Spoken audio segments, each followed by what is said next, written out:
win the debate against a Muslim to prove to him that the Quran justifies killing innocent people. Your argument to a Muslim would be, shut the F up, you ... Well, you see, the guy he is doing that you are talking about, I don't do that at all.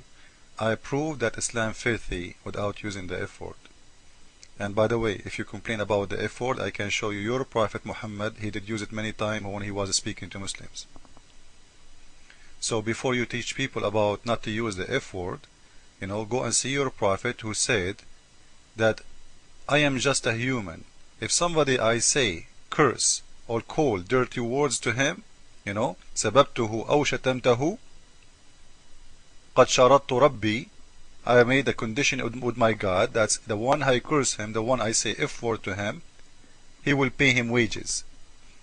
So according to your Prophet, he said the F word to a Muslim, the Muslim will get wages. And your Prophet, he himself, he practiced that. So why you are angry from an atheist man for using the F word? At least he is not saying I follow a prophet of God. When a prophet of God he act this way, why you blame an atheist? You Muslims are weird.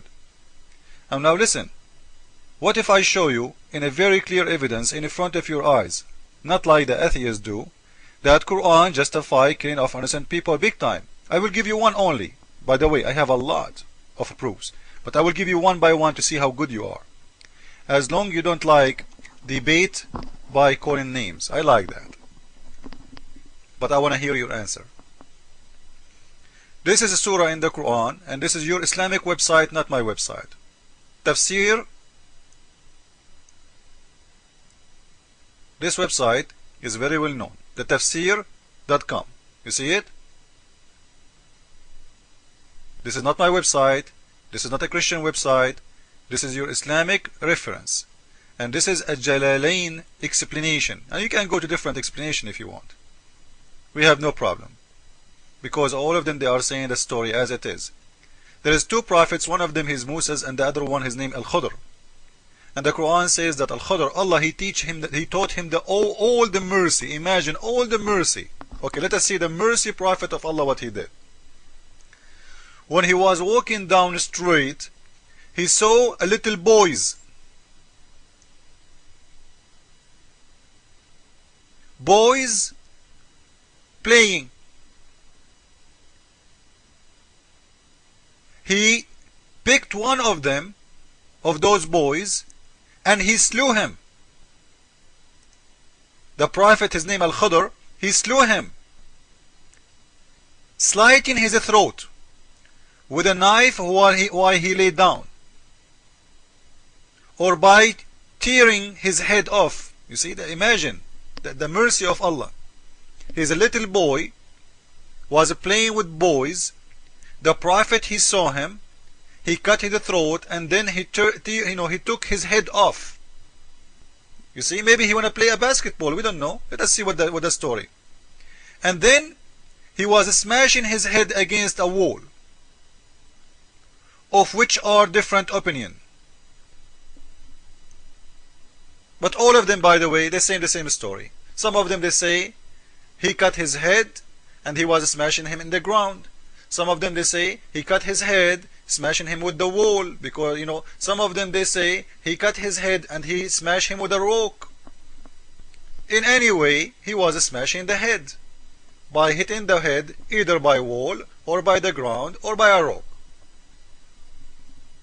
Now, what he did too, if you go to Ibn Kathir or Al-Qurtubi or Al-Tabari, this I'm reading an explanation now. If you read in Arabic, you will see he was taking meat from his body, and specifically from his neck and his shoulder. And when the other prophet, he asked him, Moses, why you are doing that? He said, well, you will see. And here you will see that the prophet who was walking with this Khudr, both of them, they are prophet, but Al-Khudr, he is the wiser man. The one who is killing, he is the wise man, he is the merciful man. The other prophet is learning now, he is a student. So listen, so he asked him, why you killed an innocent soul? He is pure, he didn't do anything. He is not even reached the age of legal responsibility. So why you killed him?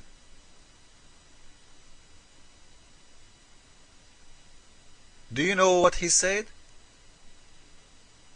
He said, I killed him because this kid, when he grow up, he will leave Islam. He will leave Islam. This is the continue of the story. We did read it from verse 74 all the way to verse number 80 to know why he killed him, because the other guy he don't know yet. He was questioning him, why you killed an innocent boy? Look what he said. And as for the boy, he is a boy. Do you see it? He is a boy. His parents were a believer. They are Muslims. And we afraid lest he should overwhelm them with insolence and disbelief. Wow. So this kid, he will dishonor his family, the Muslim family, because he will not be a good believer. He will not be a believer.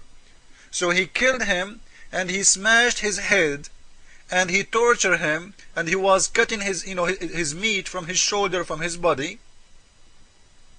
And because of that, because he will not be a believer, we have to dispose them.